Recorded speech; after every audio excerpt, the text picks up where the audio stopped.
Hi எல்லாருக்கும் வணக்கங்க. இந்த வீடியோவில் நம்ம பார்க்க போகிறது பார்த்திங்கன்னா அமெரிக்காவில் நடக்கக்கூடிய ஒரு மிகப்பெரிய பலூன் ஃபெஸ்டிவல், அதை பற்றி தான் நம்ம பார்க்க போகிறோம். இந்த பலூன் ஃபெஸ்டிவல் எப்போ கண்டக்ட் பண்ணுறாங்கன்னு பார்த்தீங்கன்னா தேங்க்ஸ் கிவிங் டே அன்றைக்கி இந்த பலூன் ஃபெஸ்டிவல் கண்டக்ட் பண்ணுறாங்க. இந்த பலூன் ஃபெஸ்டிவலில் கண்டக்ட் பண்ணுறது யாருன்னு பார்த்தீங்கன்னா மேசி ஸ்டோர். அமெரிக்காவில் இருக்கக்கூடிய ஒரு மிகப்பெரிய ஸ்டோர் அப்படின்னு சொல்லலாம். இது நம்ம ஒரு லைஃப் ஸ்டைல் மாதிரிங்க. இங்கே மேசிஸ்ன்றது ரொம்ப ஃபேமஸான ஸ்டோர். இது வந்து அதுலேயும் வந்து இந்த மேசி ஸ்டோர் இப்போ உங்களுக்கு அந்த லோகோ தெரியுது பார்த்தீங்களா, அது 34th ஸ்ட்ரீட்டில் இருக்குது, ஹெரால்ட் ஸ்கொயர் அப்படின்ற இடத்துல. இது வந்து மெயினான நியூயார்க் சிட்டியில் இருக்கக்கூடிய இடம். ஸோ இந்த ஸ்டோர் பார்த்திங்கன்னா உலகத்திலேயே மிகப்பெரிய ஸ்டோர் அப்படின்னு சொல்லுவாங்க, ஷாப்பிங்காக இருக்கக்கூடிய இந்த ஸ்டோர். ஸோ இந்த ஈவெண்ட் நடக்கிற அன்னைக்கு பார்த்திங்கன்னா இந்த ரோடு எல்லாமே பிளாக் பண்ணியிருப்பாங்க. இந்த ரோடுன்னா இந்த 42nd ஸ்ட்ரீட்டில் வரக்கூடிய ஃபுல் எல்லாத்தையுமே பிளாக் பண்ணிடுவாங்க. சைடில் பிளாக் பண்ணிவிட்டு இந்த பரேடுக்காக சைடில் மக்கள்லாம் நின்று பார்த்துட்டு இருப்பாங்க.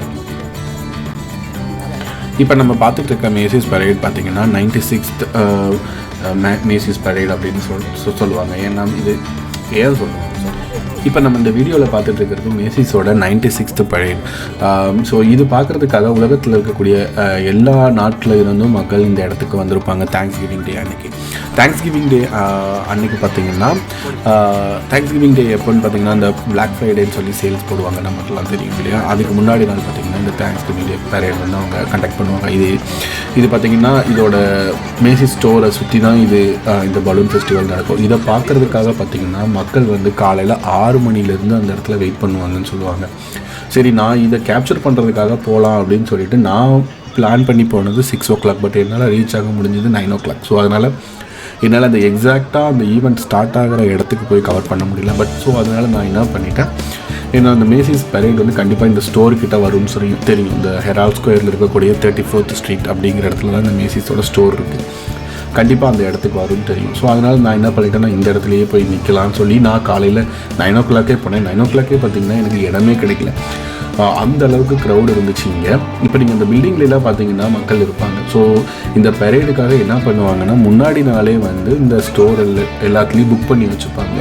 ஐ மீன் ஹோட்டல் புக் பண்ணுற மாதிரி தான் இங்கேயும் புக் பண்ணிட்டு அங்கேயே ஸ்டே பண்ணி இந்த பலூன் ஃபெஸ்டிவலை பார்க்குறதுக்காக இங்கே வந்து குழந்தைங்களோடையெல்லாம் வந்து இருப்பாங்க. அந்த அளவுக்கு இந்த இது வந்து ரொம்ப ஃபேமஸான ஒன்றுன்னு சொல்லலாம் இந்த பலூன் ஃபெஸ்டிவல். ஸோ இதுக்கு அடுத்த நாள் தான் நமக்கு black Friday. So black Friday பற்றி எல்லாத்துக்குமே தெரியும்.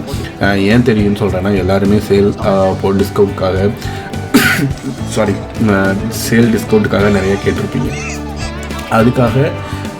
அதுக்காகவும் நிறைய பேர் வருவாங்க. பட் இந்த டைமில் இருந்தே இவங்களுக்கு எல்லாமே வந்து வெக்கேஷன் ஸ்டார்ட் ஆகிடுன்னு சொல்லலாம். அந்த நவம்பர் டிசம்பர் பார்த்திங்கன்னா மோஸ்ட்லி அமெரிக்காவில் எல்லாருமே வந்து வெக்கேஷன் மோடுக்கு போயிடுவாங்க. அதனால தான் பார்த்திங்கன்னா நிறையா ஐடி கம்பெனிஸில் பார்த்திங்கன்னா டிசம்பர்லாம் மேண்டட்ரி லீவ்ஸ்லாம் எடுக்க சொல்லுவாங்க. நீங்கள் இப்போ கான்ட்ராக்டராக ஒர்க் பண்ணிங்கன்னா கூட உங்களுக்கு மேண்டட்ரியாக 10 days எடுத்தாகணும்னு சொல்லிடுவாங்க டிசம்பரில். ஸோ நவம்பர் டிசம்பரில் பெரிய அளவுக்கு உங்களுக்கு ஒர்க் இருக்காது. எதுக்கு சொல்ல வரேன்னா இந்த மாதிரி நிறையா இங்கே ஈவெண்ட்ஸ் ஆக்டிவிட்டீஸ் எல்லாமே கண்டக்ட் பண்ணிகிட்டு இருப்பாங்க. அதுக்காகவும் இருக்கலாம். பட்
நான் யூஎஸ் வந்து 4 இயர்ஸ் ஆச்சு. நான் இந்த பரேட் பற்றி கேள்விப்பட்டிருக்கேன். பட் என்னால் போய் அந்த இடத்துல லைவாக போய் பார்க்க முடியல. இது வரைக்கும் நான் பார்த்ததில்ல. பட் இந்த டைம் எனக்கு ஆப்பர்ச்சுனிட்டி கிடைச்சது. ஸோ அந்த ஆப்பர்ச்சுனிட்டி நான் மிஸ் பண்ணாமல் போய் பார்த்துட்டேன். பட் நெக்ஸ்ட் டைம் நீங்கள் போகிறதா இருந்தால் எந்த இடத்துக்கு போகணும் அப்படின்னு பார்த்தீங்கன்னா 77th ஸ்ட்ரீட் சென்ட்ரல் பார்க் அப்படின்னு சொல்லி ஒன்று இருக்கும். நீங்கள் சென்ட்ரல் பார்க் எல்லாருக்குமே தெரியும் இல்லையா? அந்த பார்க்குக்கு போயிட்டிங்கன்னா இதோட ஈவெண்ட் ஸ்டார்ட் ஆகிற இடத்த நீங்கள் ஈஸியாக பார்த்துக்கலாம். அந்த இடத்துல தான் இந்த இது ஸ்டார்ட் ஆகும். அப்படியே பார்த்தீங்கன்னா 77th ஸ்ட்ரீட்டில் இருந்து அப்படியே உங்களுக்கு கொலம்பஸ் சர்க்கிளுக்கு வந்துடும். அங்கெல்லாம் பார்த்தீங்கன்னா கொஞ்சம் உங்களுக்கு வந்து க்ரௌடு அதிகமாக இருக்கும். நீங்கள் அந்த இடத்துலலாம் பார்க்குறதுக்கு வாய்ப்பு கம்மி. ஸோ நீங்கள் அந்த இடத்த விட்டுட்டிங்கன்னா கண்டிப்பாக இங்கே வந்துருங்க 34th ஸ்ட்ரீட்டுக்கு. இங்கே நீங்கள் நல்லா பார்க்கலாம். அவ்வளோதாங்க இந்த வீடியோவில் நான் சொல்ல நினச்சது. இந்த மேசிஸ் பரேட் இந்த மேசிஸ் பரேட் யாருக்கட்டும். என்னோடய நெக்ஸ்ட் வீடியோவில் நியூயார்க்கோட இன்னொரு ஃபேமஸான ஒரு பிளேஸை பற்றி எக்ஸ்ப்ளோர் பண்ணிவிட்டு அந்த வீடியோவில் வந்து உங்களை நான் மீட் பண்ணுறேன். அது வரைக்கும் வீடியோ பார்த்த எல்லாருக்கும் நன்றி. We'll see you soon. Thank you.